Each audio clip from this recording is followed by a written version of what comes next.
স্পেনের মাদ্রিদ মহানগর বিএনপি আয়োজিত স্বাধীনতার ঘোষক শহীদ রাষ্ট্রপতি জিয়াউর রহমানের ৮৯তম জন্মবার্ষিকী উপলক্ষে দোয়া মাহফিল অনুষ্ঠিত হয়েছে। গত ২০ জানুয়ারি সন্ধ্যায় বাংলাটাউন রেস্টুরেন্টে এ আয়োজন অনুষ্ঠিত হয়। এতে সভাপতিত্ব করেন সংগঠনের সভাপতি সোহেল আহমেদ শমসু এবং পরিচালনা করেন সাধারণ সম্পাদক কাজী জসিম। অনুষ্ঠানে প্রধান অতিথি ছিলেন স্পেন বিএনপির সভাপতি জামাল উদ্দিন মনির।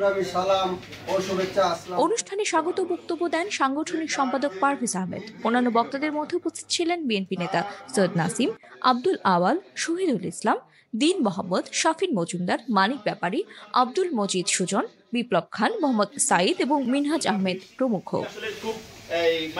অনুষ্ঠানের শুরুতে পবিত্র কোরআন তিলাওয়াত করেন হাফিজ আব্দুল্লাহ আল জিহাদ। প্রধান অতিথি জামাল উদ্দিন মনির বলেন, ২৬ মার্চ শহীদ জিয়াউর রহমান চট্টগ্রামের কালুরঘাট বেতার কেন্দ্র থেকে বাংলাদেশের স্বাধীনতা ঘোষণা করেন।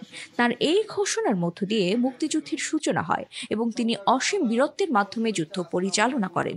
সেই সময় থেকে দেশবাসী তার অসাধারণ নেতৃত্বের সাক্ষী হয়। দেশের যে কোনো সংকটে তিনি ত্রাণকর্তার ভূমিকায় অবতীর্ণ হয়েছেন। তিনি ছিলেন বহুদলীয় গণতন্ত্রের প্রবক্তা।